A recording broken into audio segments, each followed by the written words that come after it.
Alicia and Kate, I just sent you an email with some information from Andrew about the numbers that we were talking about on Friday.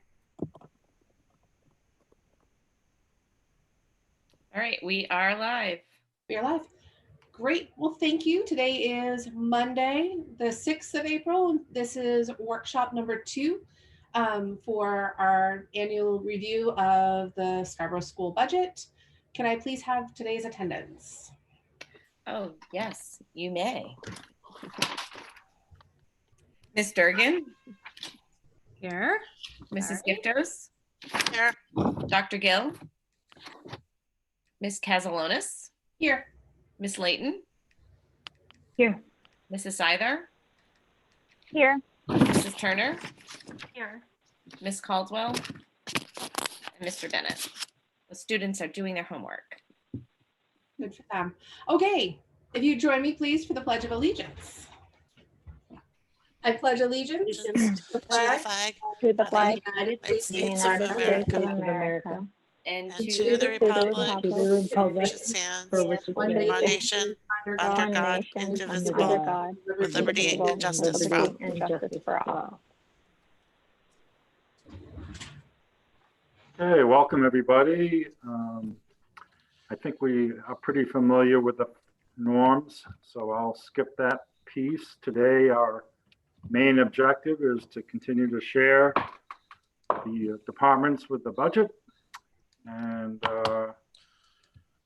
we could get that presentation up and running. We'll be ready to go.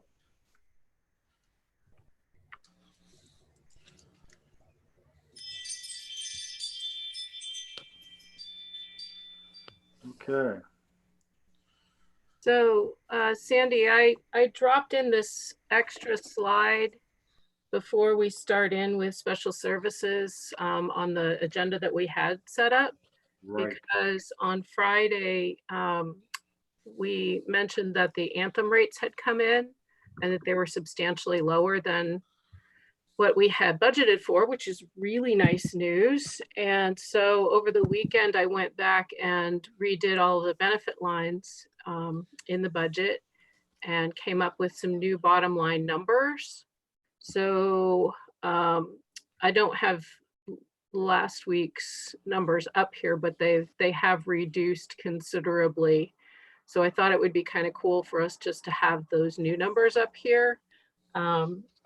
In last week's presentation, I'm digging, I believe we were at 6 and change on the gross, 6.27 on the gross, on the operating budget, 6.12, where you see this 5.57 right now.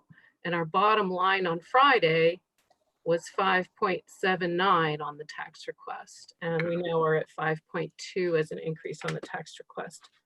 So I thought we could start out with a little bit of good news and then kick into the rest of the program. Kate, did that involve the Delta as well as Anthem?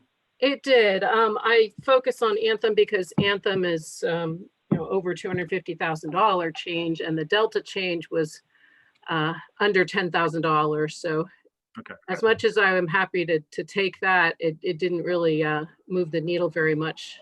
The Anthem certainly did, though. Yep, good news. Okay, so Allison, are you out there? Yes, I am. Good afternoon. Good afternoon, Allison. We're kind of sticking to around 12 minutes of presentation. You can go up to 15. We're not going to be too strict. And Diane's the timekeeper, and she just might give you a hint when you're getting close to 12 to 15 minutes. I'll set my timer. Yeah. Sounds good. I'll jump in then. So I pulled some of the fast facts to highlight today. They are more are included in the budget book, but I wanted to first say, as you can see, close to 1,000 students do receive special services through a variety of our different programs.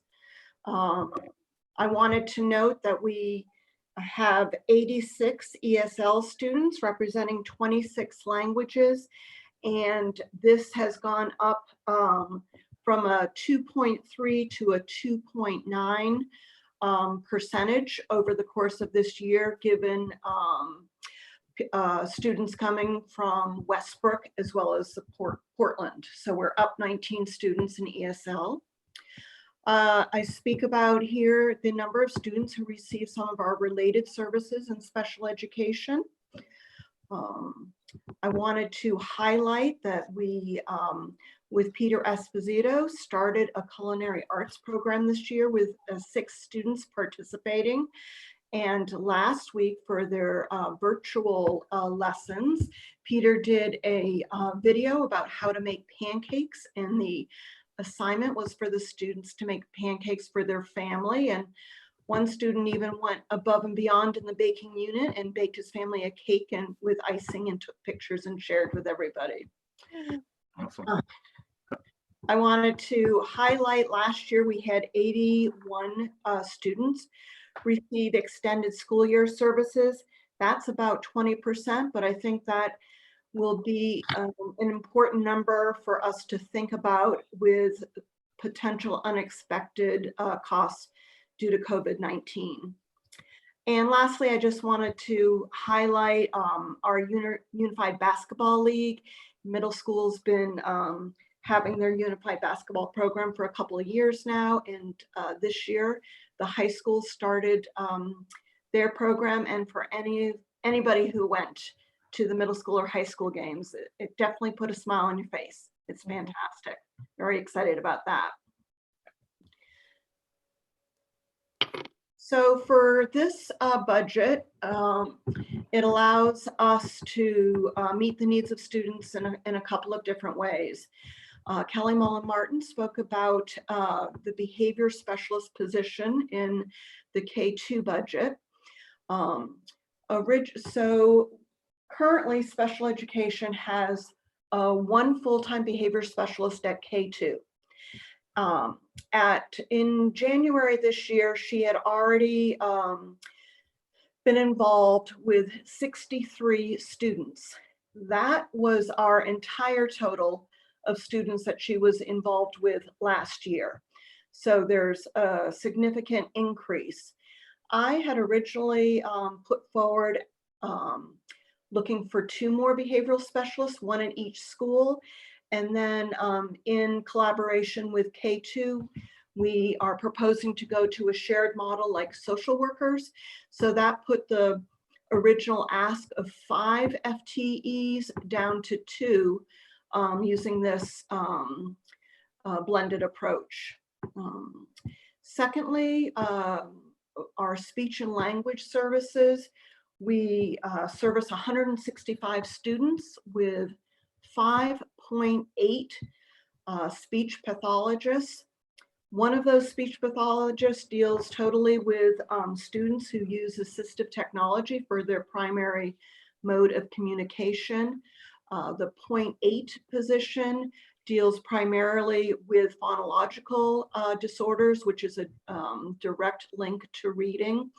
And then our other 4 therapists deal with fluency, articulation, and language.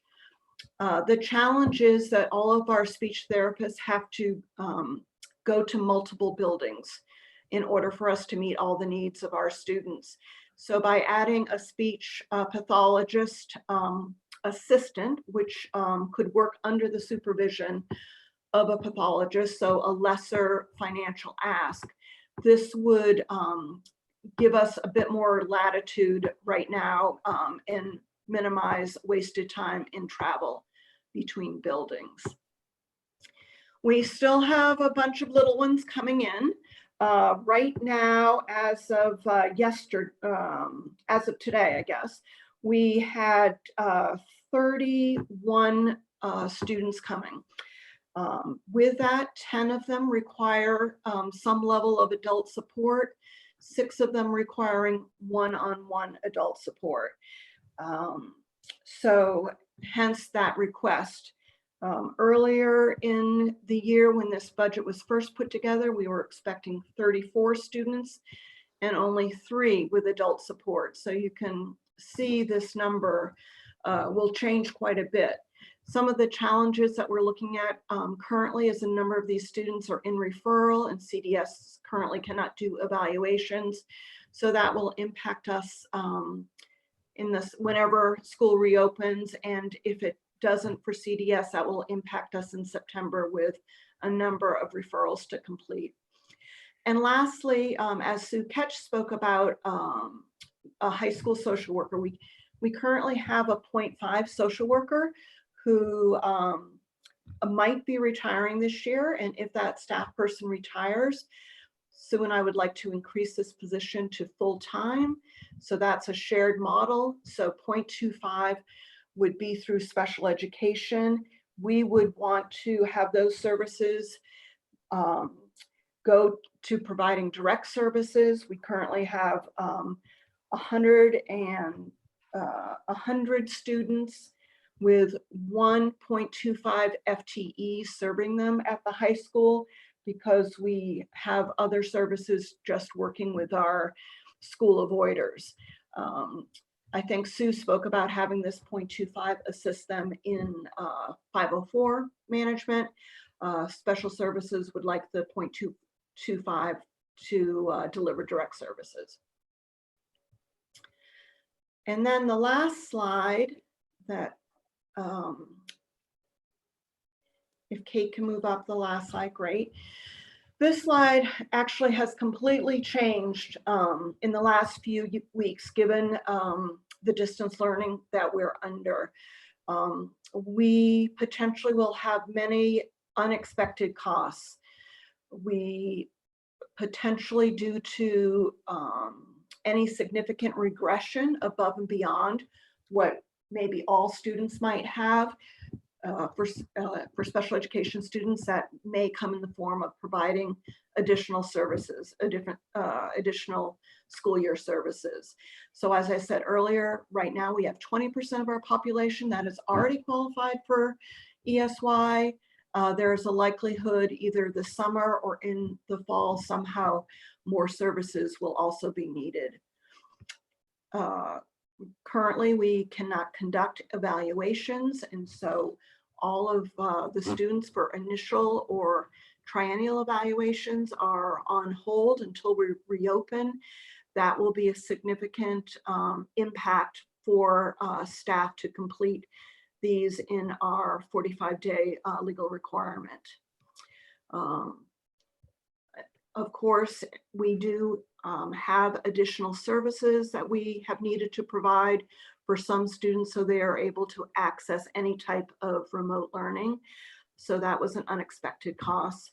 And as always, we have unexpected costs if new students move into Scarborough or our current students' unexpected needs. I did have a section here, as I did last year, on the potential of age 3 to 5 year olds through CDS being shifted over to public schools, but I've taken that off now because I don't see that in coming forward in next year's need at all in next year's budget. And we continue to think that an inclusion specialist would be extremely useful, and an assistive technology specialist. But I think our learning curve is growing immensely with assistive technology, one of the upsides of our current situation. So I think that's, how did I do for time? Awesome. You did great. You have 2 minutes to spare. I'll save it. I'll put it in the bank for questions later. Perfect. Thank you, Allison. Health services.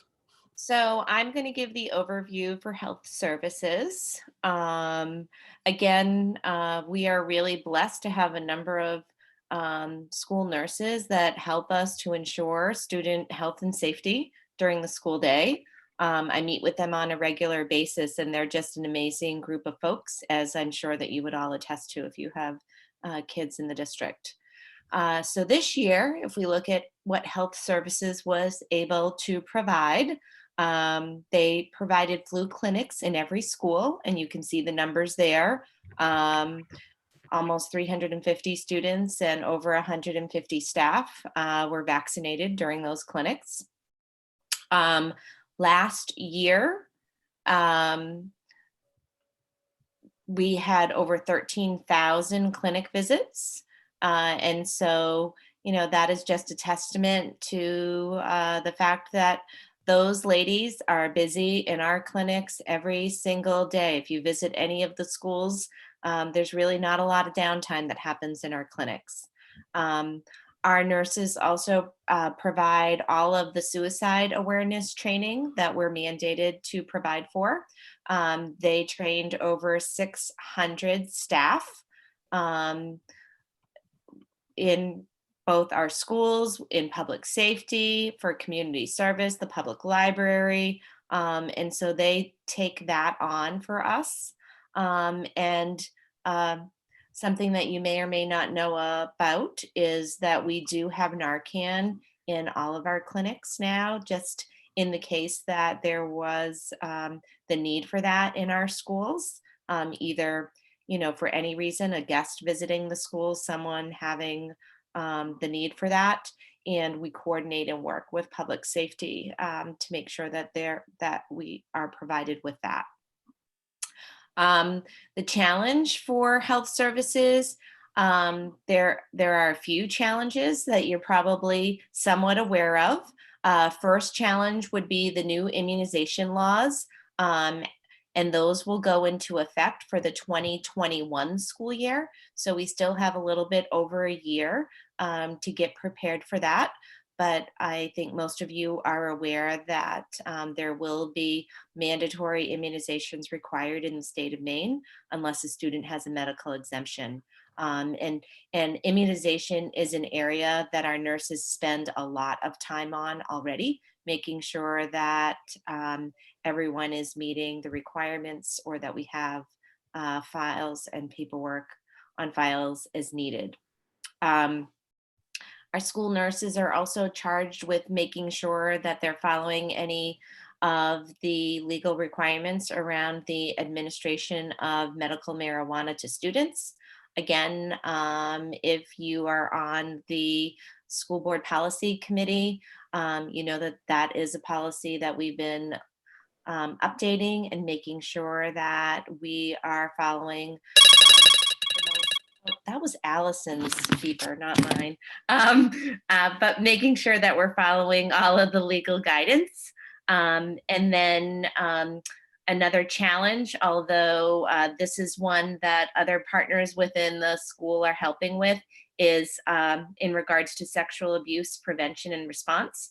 A decision was made to split that work so that the nurses are doing the suicide awareness training and our counselors and social workers will be doing their part in the sexual abuse prevention and training for all of our school staff.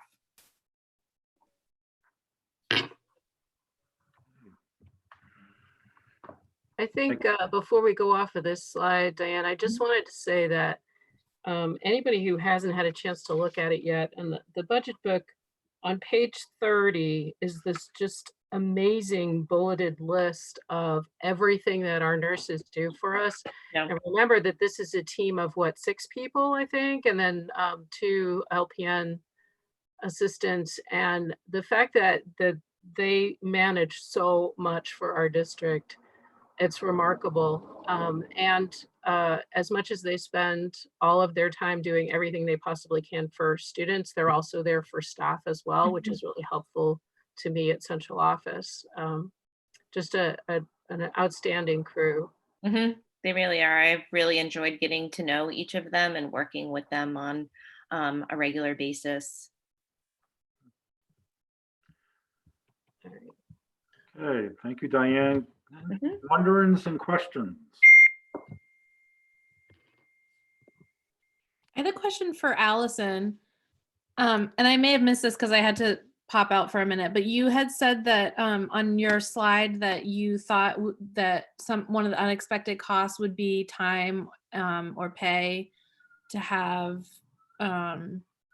staff do certain things within 45 days. Do you know if there are any exceptions that have been made for those timelines with the, from the governor?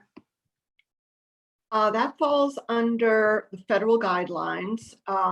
Everyone is in agreement, as well as the attorneys, that we are providing a written notice to families who are currently involved in the evaluation timeline, documenting that we've had an interruption in the timeline due to COVID-19. My hope is, though, that school will become open, especially for our initial referrals. I potentially see us paying staff this summer to complete referrals if the schools are open, and I would want to get those done so students' programming is in place for the first day of school, rather than putting it off and not doing the testing until September. So that's where the potential unexpected cost would come in.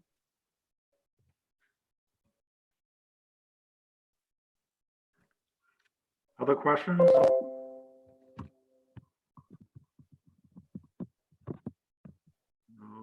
Okay, I think we can move on. Do people want to take a break?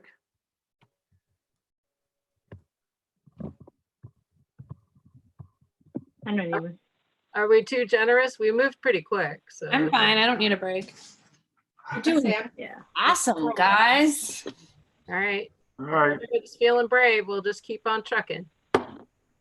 curriculum and instruction. Monique. And we probably got to get her on.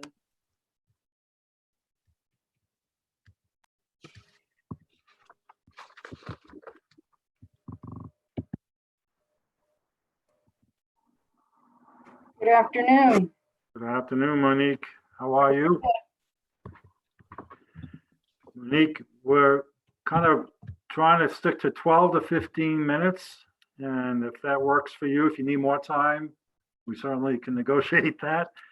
But I think you'll find 12 to 15 minutes should be sufficient. Certainly.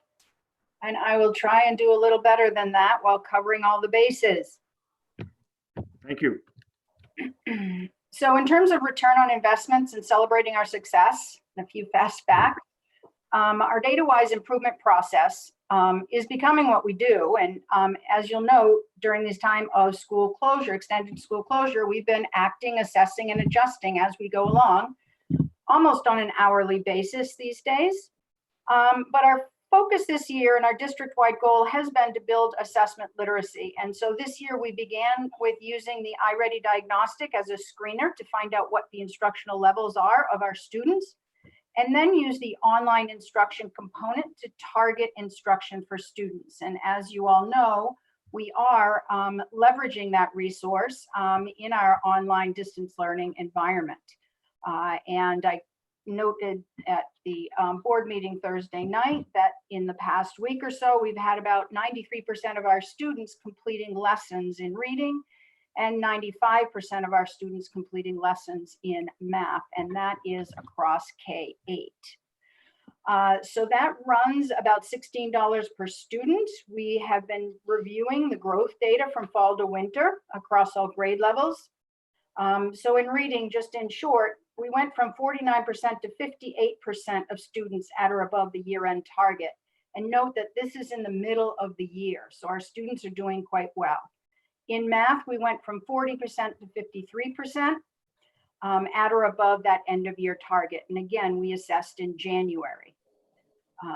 In terms of our K-5 classroom libraries, as you know, given budget constraints in the previous years, we've had to slow down that implementation, which has put other areas a bit behind, but we are in the final phase. As a matter of fact, in making budget adjustments, we have shifted the last portion of the classroom libraries piece to the building levels. I've worked with the principals on that, and they're going to become, that will then shift into a maintenance plan over time. In terms of STEM programming, I'm sure you've heard from the other phase levels, some of the highlights, particularly the expansion of STEM at the high school with robotics and engineering, and then also some new courses that they're hoping to offer next year as well. We also this past year signed on to Computer Science for All. And we signed on to this because it gives us access to some programming planning tools that have been very helpful as we reflect and continually to enhance our programming across the phases.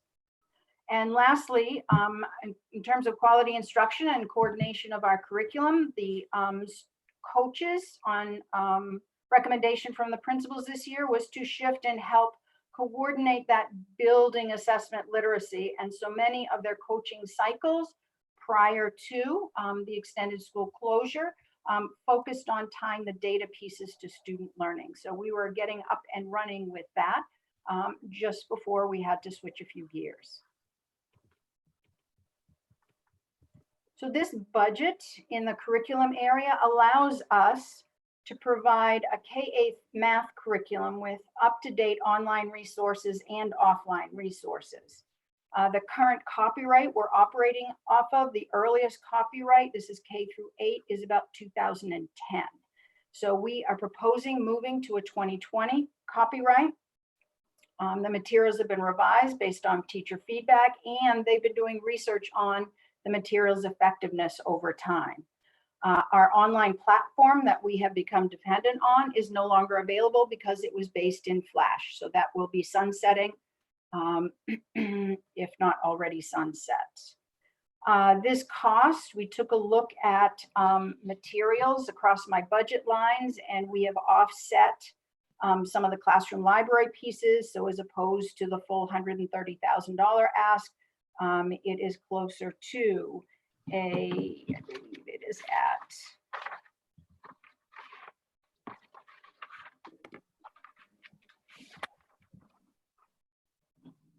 a $96,000 ask. So moving on, continuing to enhance world language programming, middle school and high school are looking for a subscription for curriculum materials that will be print and online resources that will provide a vertically articulated curriculum of resources.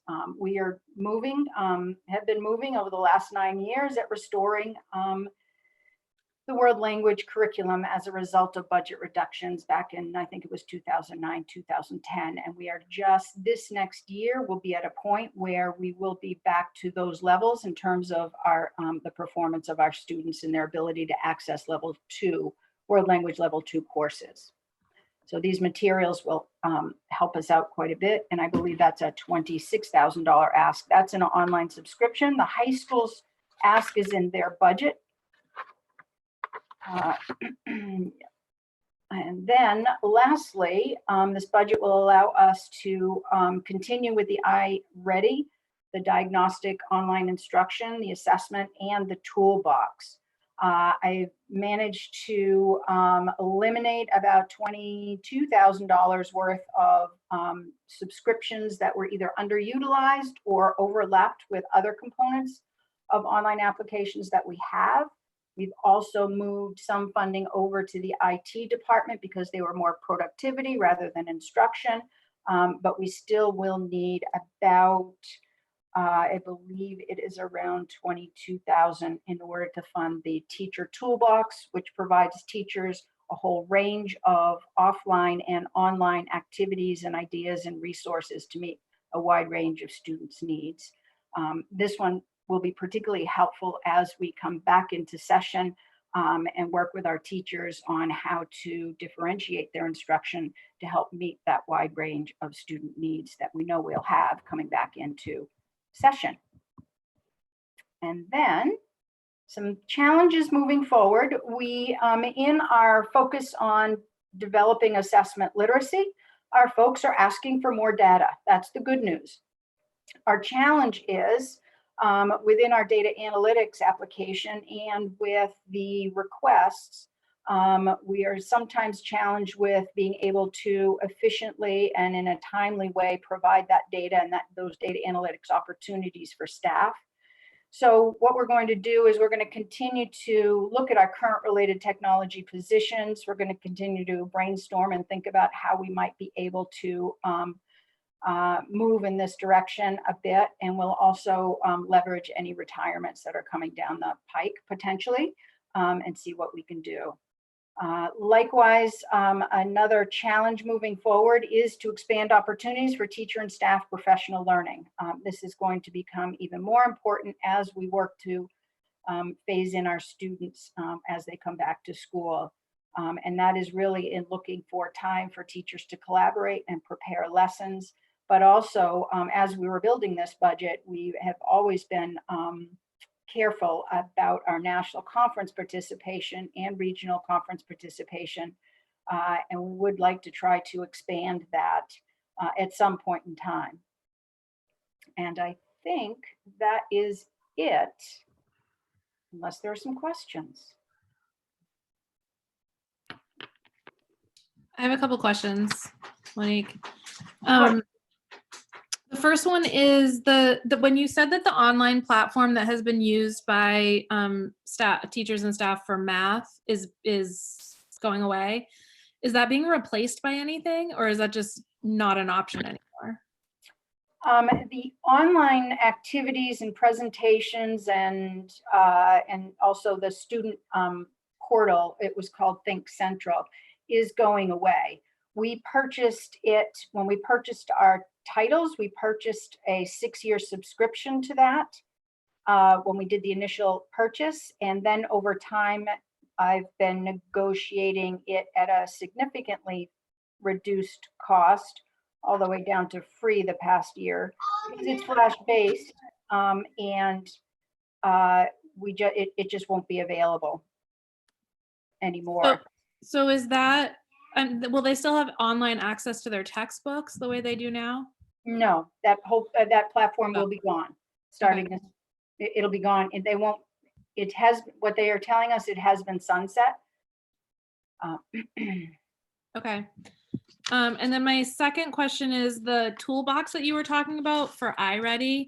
Is that the piece that we got for free this year to like trial? And if so, what has been the feedback and like justification for paying for it for next year?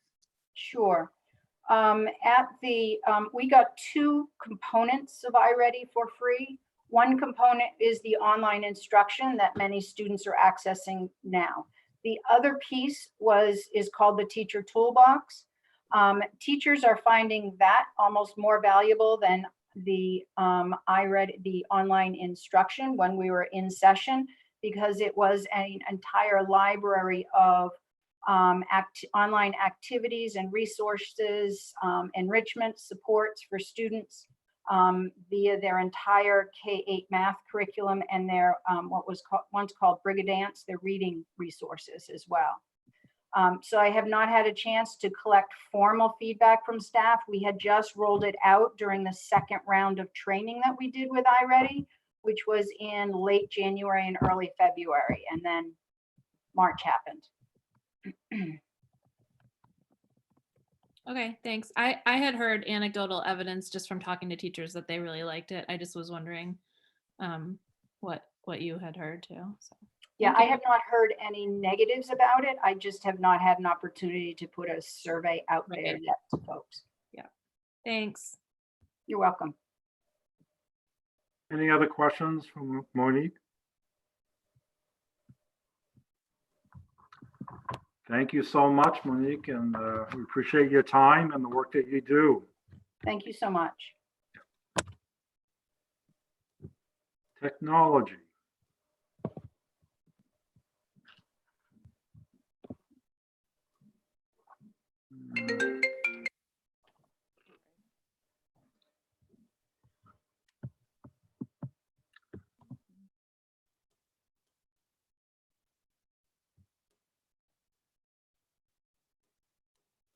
I don't know if Yep, Don is, there. I just brought him in, so it'll just take him a minute. Yep. Sorry about that. There's Don, Hey, Dawn. Florida Gator. Welcome, Dawn. We are pleased to have you here. Each cost center presenter has taken 12 to 15 minutes. Certainly, if you need more time, we can accommodate. So I will turn it over to you.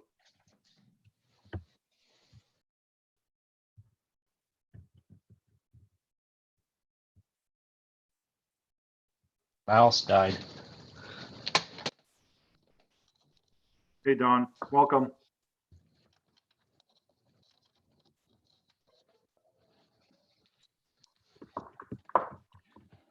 Don, is your mic on? I believe so. Okay. Okay. So sorry about that. My mouse died at the last second. Gotta have a tech problem for the tech guy. There you go. It's your turn. All right. So thank you for having me. I'm gonna go through here. There's not a lot of information that we have up here. So a couple high points. We did actually reduce our budget request for this next school year, a whopping 1.35%.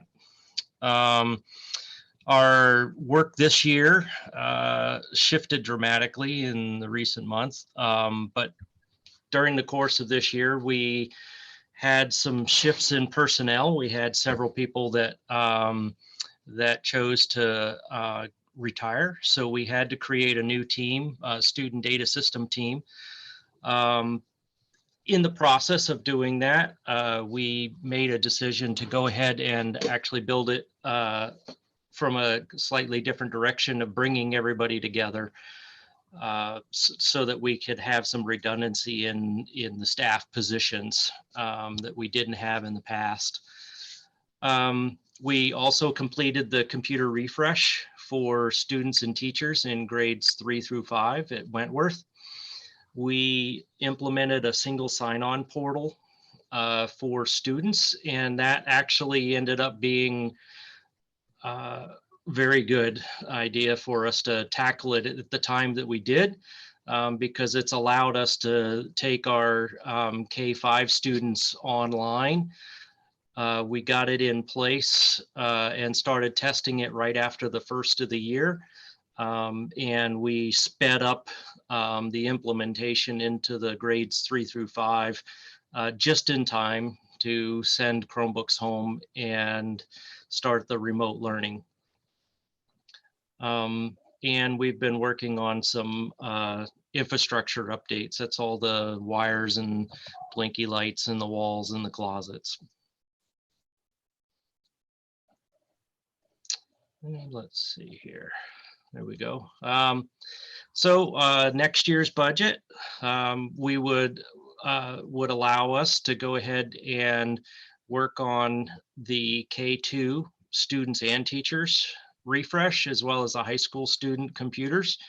Because of the situation that started to emerge in January, we actually accelerated this work. So we've actually purchased the computers out of FY20 funds.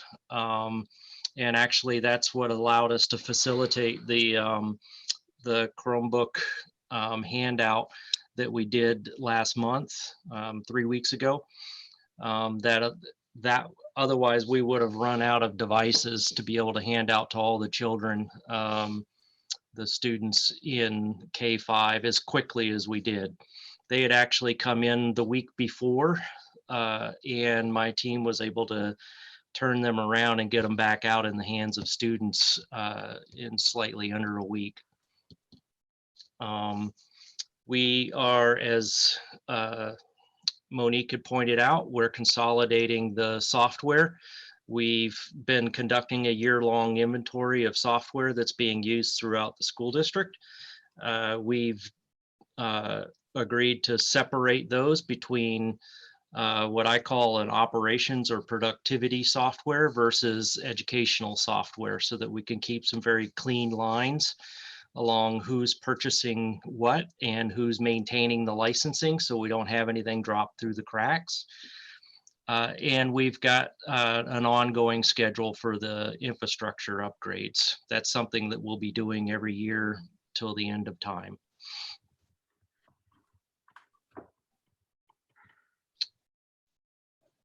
And that's it. Okay. Thank you, Dawn. Questions from the board?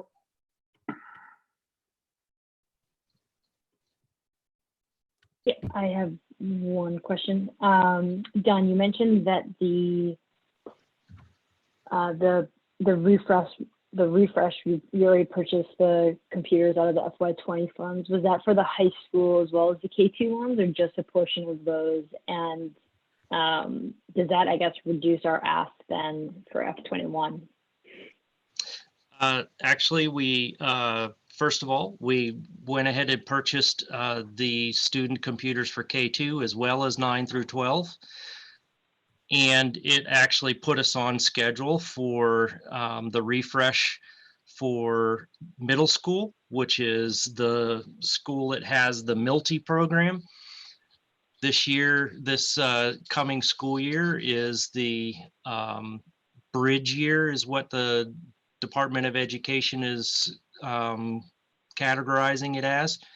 But by the end of the school year, they will have released their guidance around MILTI and what it will cover or not cover. Both students and staff devices are in their 5th year by the end of this next school year. So they will all have to be replaced at once.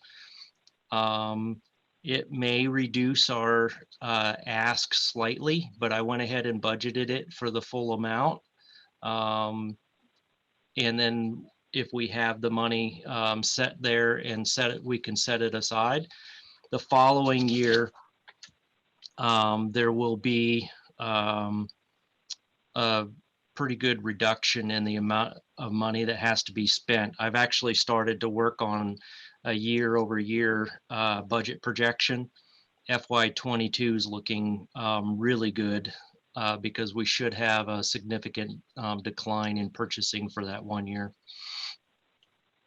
So just to clarify on the finance side, the last model that we had for MLTI for the middle school laptop initiative was for them to send us what they called grant funds. So we budgeted for replacement of middle school devices in our regular budget or in capital budget. There was actually a piece in both places.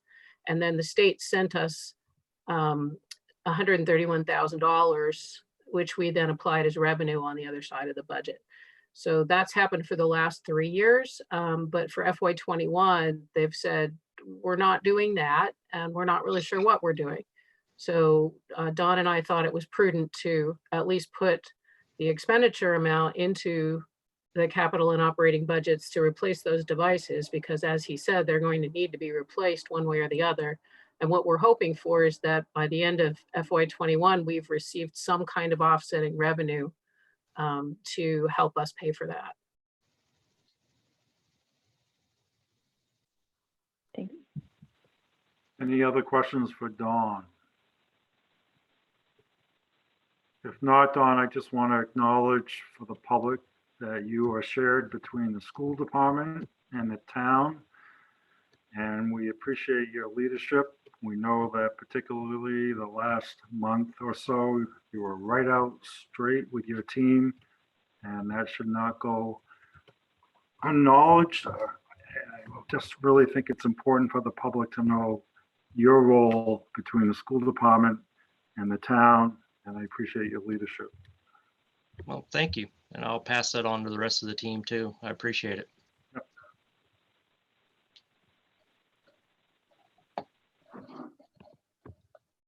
Athletics and activities. Welcome, Mike, if you were out there. I am here. Can you hear me okay? You betcha. Sorry about the video. I've been having trouble with that, so sorry about that. So thank you. It's exciting to have a little bit of an opportunity to talk about athletics and student activities. So the first slide you see is about our enrollment numbers. I think that's always significant to talk about, only because it demonstrates how important it is to students and families, our after school activities. We have at the high school, between that club number and that high school number totals about 90% of students involved in after school activities. And the number is fairly close to that too at middle school, believe it or not. So real excited that our kids are involved in some school sanctioned program after school. Now, our kids obviously are involved in a lot more than that. Some are involved in programs that aren't school sanctioned that are also real important. You know, figure skating and things like that. So our kids are involved in a lot of stuff after school. I also mention about booster clubs because certainly we would struggle to do some of our after school programming without booster support. And as you can see there, we have about 21 or so booster clubs, and they range in volunteers. But it's a significant number when you put it all together. It's probably around 500 volunteers total that help support our athletics and student activity programs. Whether it might just be, you know, somebody helping out with a fundraiser, or it might be somebody helping out with a team dinner. We're very fortunate to have lots of students involved in our programs at both the middle school and high school and intermediate school, and also just a large group of volunteers that help support us. I'm ready to move on. Mike, I'm not moving the slide because if I'm not mistaken, that's a unified basketball picture I see on the top there. It is. We have a lot of pictures in there. That's that's our new program of unified basketball, and then that bottom picture was baseball when they won the state championship. Yeah. So, but yes, that unified picture. You'll see some other new pictures too along the way.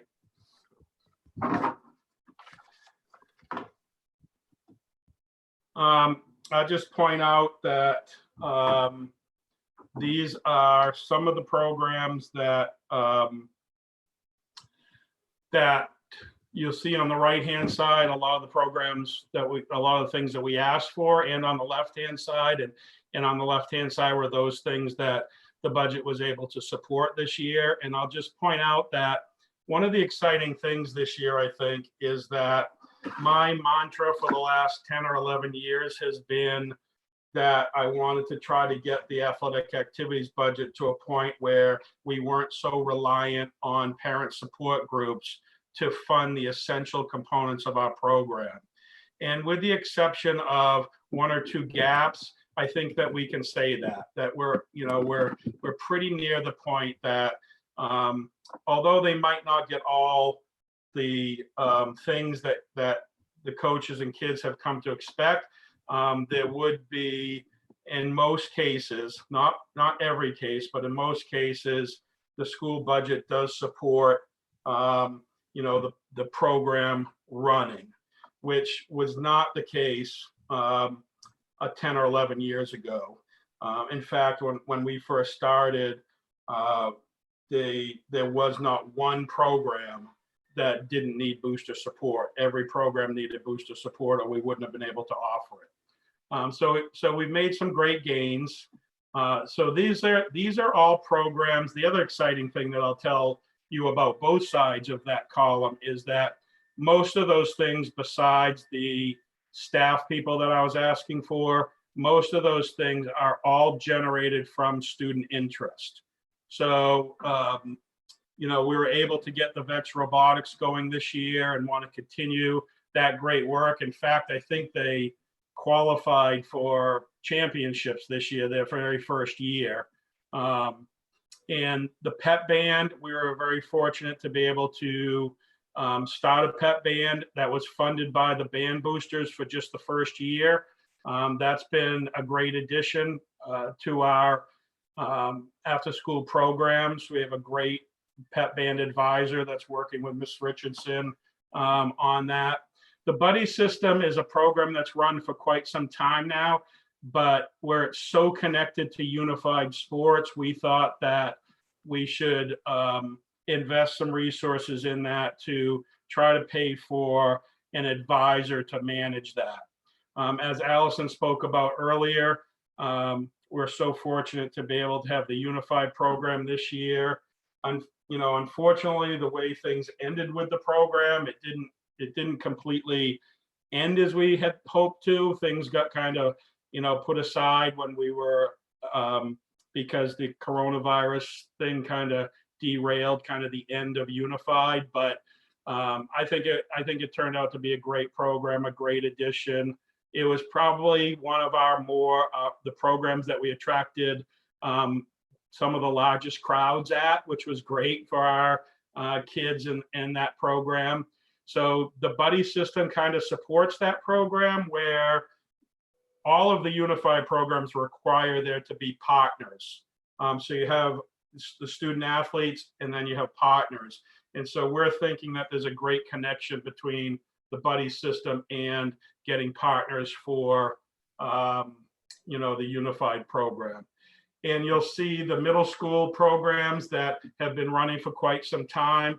We want to be able to continue the Unified program at the middle school, but also in conjunction with the VEX Robotics at the high school, fund the Lego Robotics and the Studio Art program, which have been running for quite a few years and have actually quite large numbers but you know, they've been running, you know, volunteer for about 3 or so years.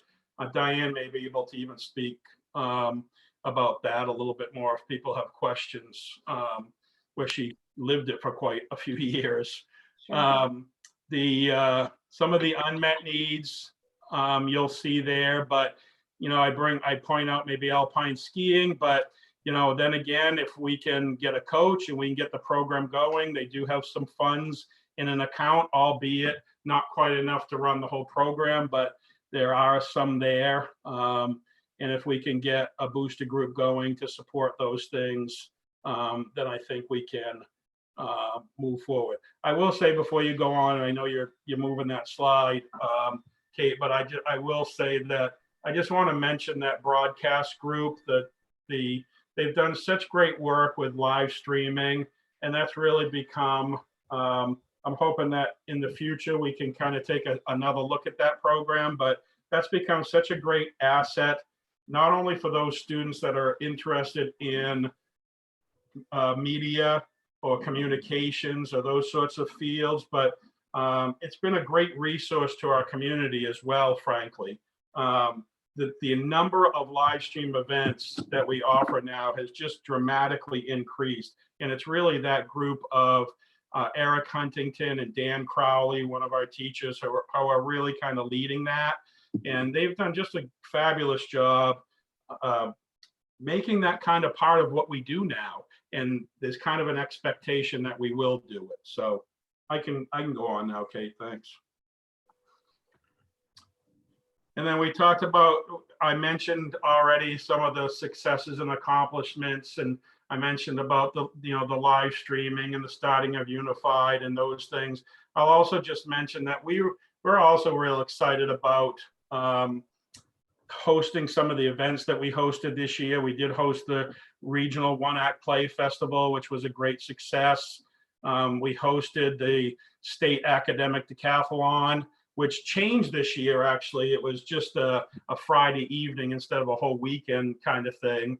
As you know, our academic decathlon team did win. However, you know, as you know, if you win, you get to proceed on to nationals, which this year was planned to be held in Alaska. And we did qualify for that. Unfortunately, of course, they've canceled that event now, so that won't happen. But you know, we did have some success there. We do continue to have some similar goals in our department. As you might know, our coaches are not very far away from being nationally accredited coaches, and they're required to have about 8 different certifications to be a high school coach now.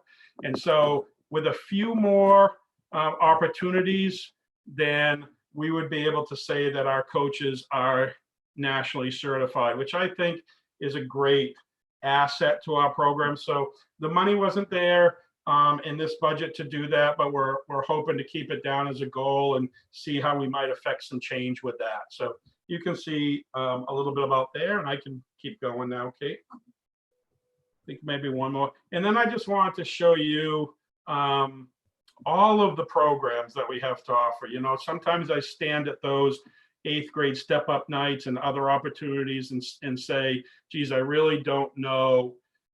There has to be something that every child would be interested in participating in after school. Certainly if there's not, then bring that idea to us. As you saw on some of the previous slides, all those other ideas, the business club and those things that were listed there. But you can see all of the activities that we do. And under athletics, the ones that have an asterisk next to them are both middle school and high school activities. Because as you know, we don't offer everything we offer at the high school. We don't offer all of the same things at the middle school. But we do offer quite a few things. So you'll be able to take a kind of a look at that as well. And then I think that's it for me. But before I wrap up, I will just add one thing that just came up today. As a matter of fact, I had an opportunity to speak with the community service director today, and as his budget evolves and as the town budget evolves, the community service director made it clear to me some of the cuts that he's looking at within his program, and that will definitely have an impact on athletics and student activities. How so? For example, they've cut already from his budget one of the field crew positions. And so he's saying to me right now, he does not have somebody to do our fields for games next year. I did not account for that in the budget because I found this out at 11:30 today. The other thing that was talked about is if his budget needs to be looked at, and it's a process, so you don't know what's going to happen, but if his budget needs to be looked at for deeper cuts, he's talking about doing things like not paying for the lights for games, that we would have to pay for those lights if we wanted them. And obviously, if he doesn't have a field crew person, he's not going to do things but, like, for example, buy the paint to paint the lines, or the turfers to do the baseball, softball field, or the clay, or all those things that need to be done. So little bit nervous, but again, it's a process, and we'll have to see, you know, how that flushes out. But I wanted to tell you that I honestly have not even had an opportunity to talk to Kate about that today, and I had a very, very brief opportunity to talk with the superintendent and the assistant superintendent about it. But I did want to share it with you because it's something that we may likely face depending on how the town budget fetches out, that I did not include revenue in my budget to offset those things. And they would have deep impact. It wouldn't just be a money thing. It would also be, you know, if we couldn't turn the lights on, for example, and we couldn't afford to fund that, then you'd be doing things like not giving kids an opportunity to perhaps play at a higher level. So because in how it fetches out the weeds and the grass is, you know, you'd have a JV soccer game being played at the same time as a varsity soccer game, because you'd have to get those games in before dark. And so those kids that might be what we call swing players that play JV and varsity wouldn't be able to swing if we were playing same time games. So the impact of these decisions go much beyond money. They do impact kids, and they impact our programs fairly dramatically. The last thing I'll mention too, that I'm sure Kate will chat about, is if for some reason the turf field does stay on the budget to be renovated, we need to look at alternatives. I've done a couple presentations to the board about that. We were very fortunate to have a deal with USM, who's going to take care of us, but there's still an expense there. which is not accounted for in the budget. There's an expense to, rent the facility, but really the larger expense is more related to transportation to get kids there and back every day. But Kate can probably speak to that a little bit more. So not great news to end. Sorry about that, but I think overall, I think everybody should be really proud of the after school activities and how much our kids enjoy it. If you've seen our webpage at all, we've added some new folders to our webpage, and you can kind of peek at those. And our folks have just really stepped up during this difficult time. And one thing that was shared with me was a video that it was actually, they recorded a Google Hangout meeting where the softball coach met with our softball kids and did, just some, check-ins on social emotional well-being, but also they played a little sports trivia pursuit game, and just to see the kids laughing and smiling, and they were so thankful. We got so much positive feedback from parents about that a few of our parents sent us an email saying, I haven't seen a smile on our kid's face for quite some time. And it was really, really well appreciated that, the coach did that and checked in with us and so I'm really proud of our staff right now too, for stepping up and making connections with our kids and keeping those connections and doing some, social emotional check-ins, as well as, talking about the season, keeping kids positive. So I'll end on that positive note, I guess. Thank you. Thank you, Mike. I could jump in on the two things that Mike just spoke to about what's not in his budget. And I'll give you 2 minutes of my thoughts on that. I think the beauty of shared services is that when you share services with the town department, the way that we do with community services, the way that we do with public works, the way we do with IT, you're saving money for the town, you're saving money for the taxpayers, and you're working more efficiently. The downside of that is that the town and school budgets are very much interlinked with these things. And so, as Mike said, if Todd Souza is being asked to cut his budget on community services side, there are also going to inevitably be impacts on the school side. And you can't just say, oh, school, well, you pay for it, because we're all the same budget, really. We're all the same tax dollars. So that's going to have to be a topic of conversation for sure as we move through the process. And the other piece, as far as the turf field is concerned, if we are able to get that turf field referendum to go through, and we have a schedule for the coming spring to do those repairs, then Mike and I have some numbers. And as he said, he's done some presentations about what that might look like to move our spring sports off-site so that that work can be accomplished.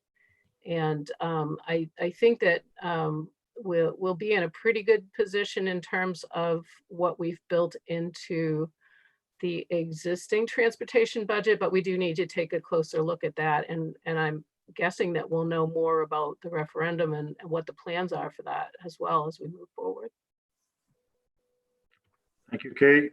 Thank you, Mike. And Mike, to your staff, coaches, activities directors, you have an amazing program. The comprehensiveness is unbelievable, and I think it really helps our students to be well-rounded. So thank you for your time and your leadership. Thank you. Questions, wonderings, thoughts? I have a question, but I can't raise my hand. With respect to having this position cut from community services, what negotiations do we have to go back to the town to say, we can't take this on, this is needed, or these are the impacts, so that we can look at whether or not schedules need to be either cut or changed, or how we're going to handle sports and practices for our students in the fall? I'll let Kate probably speak to a little bit the numbers wise. The discussion I had, this is so new. I mean, literally I found this out at 11:30 today. And so, so I haven't processed the whole thing. My first question back was, well, did you plan for some money to contract out getting the fields prepped? And the reply back was no, that I think he's already looking at right now over $100,000 deduction in his budget, and then he's thinking that there might be more on top of that. And so, and it was the more part that would start impacting our after school programs. And so I don't know the answer to all those questions. Like, you know, it's cut so deep. I got to tell you, you know, not having Friday night football in Scarborough, you know, some of these things are community events, and you know, there's going to be some feelings about those things. You know, I'm just glad to still be able to play, you know, but I'm at a different place than you know, a lot of people are. I just don't know how it's going to change our program. There's no question about it. Right now, you know, I don't know where I would take the money from right now, because I kind of feel like I can't buy any less balls. I can't buy any less bats, you know, those sorts of things. And that kind of money is not going to affect any real change with what the cuts they're talking about. And so I don't know what to do. You know, I'm not feeling great about it, but Kate perhaps has some feelings. I mean, this is all new for Kate too. Like I said, I hadn't even had an opportunity to speak to her today about it. I think, Leanne, that the word you used is negotiation. I think, how do we negotiate this with the town? And I think that's an even bigger topic, because not just with community services and athletics, but all across the town and school budgets. If we're looking at making significant reductions, then there's going to be a give and take. There's going to be a need for us all to have open conversations with all the stakeholders in the room. And my guess is that we accomplish that through our joint finance committee meetings and through you know, budget meetings with the full council or the full board, because any significant cuts that we take in the budgets that we're proposing are going to be cuts that will impact services in our community. And people need to understand that. They need to know what the true outcome is of the loss of those dollars, and let us know what they value and what they don't. Or, you know, I shouldn't say what they don't, but, you know, what are our priorities? So I fully believe that this is the first piece of a longer conversation. It can't just be like, okay, this is what it is necessarily, when there's so many people involved. And that's how I would approach it. Okay. I just want to make sure that this isn't like a done deal. This is still something we can work through. Well, I would guess, I don't know, I didn't have the conversation with Todd, but I would guess maybe it's a done deal from his perspective. But then I think we need to introduce what that means on the school side and whether there are other ways of doing what we need to do. And the conversation that I had with Todd that I ended with was that I don't, you know, I think this requires a bigger conversation. And I feel like we're having it at the 11th hour. Correct. And I had explained that, you know, my budget was pretty much done. I was presenting it at 2 o'clock, and I kind of feel like it's the 11th hour and we really need to have a deeper conversation.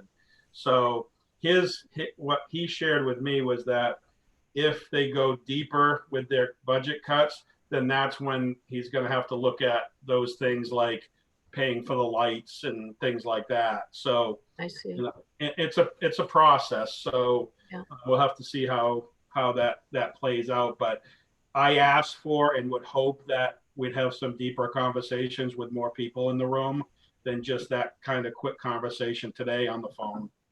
Well, and you know, no disrespect to Todd Souza at all, because I know the town has, all the town department heads have been asked to scrutinize their budget and make them as tight as possible. without making cuts that are going to be detrimental to the services to the town. And that's a tough road to go. But those shared pieces, I think, if we get everybody in the same room together and problem solve, we'll do a lot better. And Than please asking don't one think, person to take it on. and please don't think I was putting this on Todd. I mean, that I didn't mean that at all. It Right, was right. just, it was, you know, it is, I think, part of a larger conversation that needs to take place between, you know, that relationship. But this isn't, you know, Todd's doing the best he can to manage his budget, just like we're all doing the best we can.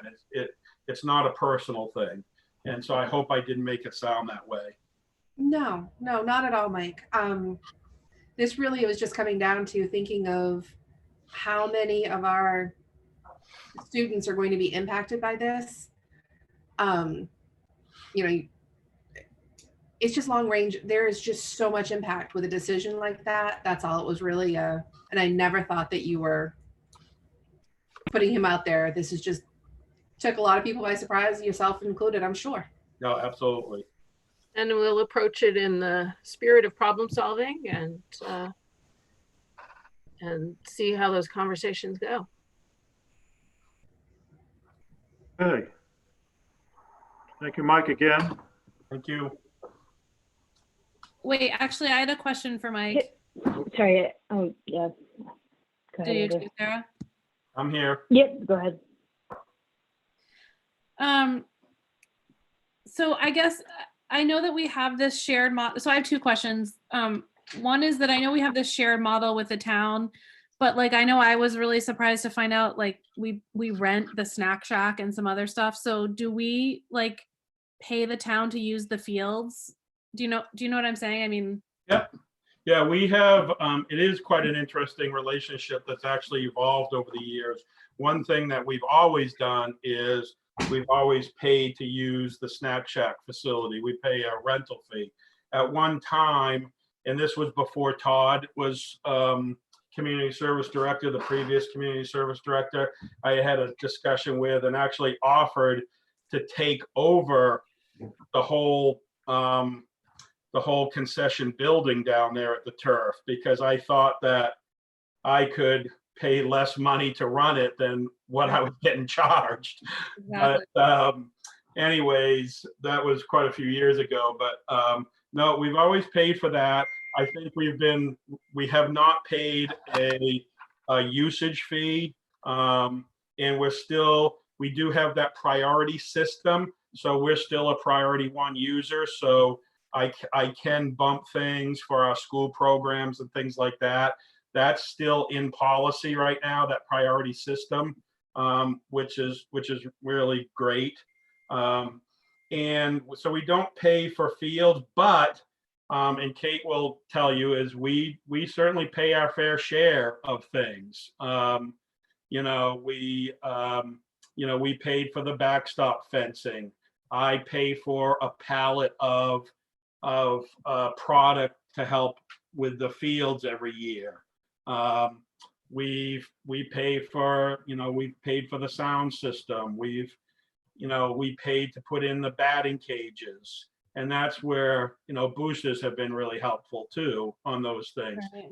We've paid. I guess I'm just struggling a little bit with the fact that it seems to be shared, and yet they're making a decision that affects us kind of like 100%. So I guess it's just it is a conversation, and maybe we stop paying for the Snack Shack and some of that other stuff that I think most people have no idea that we pay for. But anyway, my second question was, this is kind of the elephant in the room, but what are the savings associated if we don't come back to school and don't have a spring season? What's the situation? Is that what you've?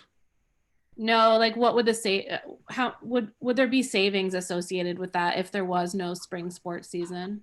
I'll take that for you, Mike. Just to start off, I think that if there's a wonder, Hillary, about whether saving money in the spring of 2020 helps us with the 2021 budget. I mean, I know it just would go into the, It would go into general fund surplus, right? So in a sense, it could help us if we knew that we were going to have a higher fund balance at the end of the year. We could apply that as revenue. It wouldn't specifically be athletics to athletic. yeah, I knew Right. that. I was just wondering what the, Right. So I think I should let Mike talk about what we've come up with as far as where we are with the way the season might run. So where we're at right now is that I think things will be the MPA. We're at the high school level. We're governed by the Maine Principals Association still, and we probably would not do something at the middle school that we wouldn't do at the high school. So first of all, it all depends on whether we come back to school or not. They're still hopeful that we will. If we do come back to school, even if it's mid-May, they're still going to try to do some type of modified season. Whether that would be reduced regular season games and then some type of tournament, or whether it just be games, or whether it just be a tournament. They are talking about extending the season through the end of June. So they would add some time on the end. I don't know that the MPA would decide to go past the end of June. I don't believe they would, but perhaps. And so everybody's still hopeful right now that we will have a spring season, that we will still have some type of games that we'll do. If that's the case at the high school, then that would be certainly the case at the middle school. We would do some type of season if we did something at the high school. So, but it's kind of a wait and see right now, unfortunately, just like it is with, school itself.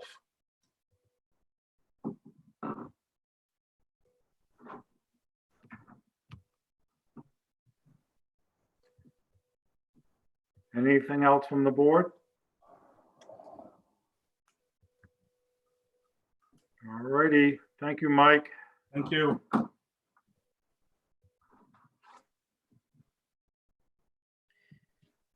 So you guys kind of powered through this pretty quick because that's my last slide for this session.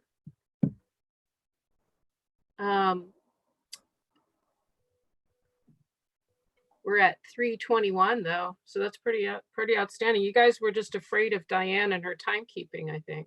No, come on. I'm very Also- friendly. Also, we skipped our break because we're just like big soldiers now and we love sitting around in front of laptops. We're building stamina. Mm. Okay, any final comments from anybody on the board, or Kate or Diane? We certainly appreciate if anybody from the public watched, and we're at your service if you have any questions at any point in time. So Thank you, everybody, for the update.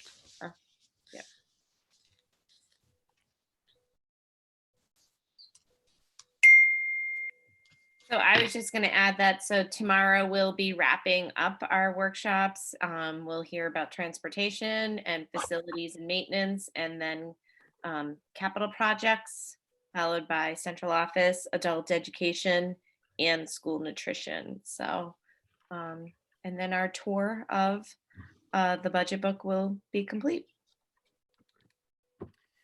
Thank you. Well, thank you. Thank you. Before we sign off, Do is you need there a vote to adjourn? a motion to adjourn? There we go. So moved. Second. All right, now we need to vote on that. Ms. Yes, we Durgan, do. yes. Mrs. Giftos, Yes. Dr. Gill, Yes. Ms. Castellanos, Yes. Ms. Layton, Yes. Mrs. Seither, Yes. and Mrs. Turner.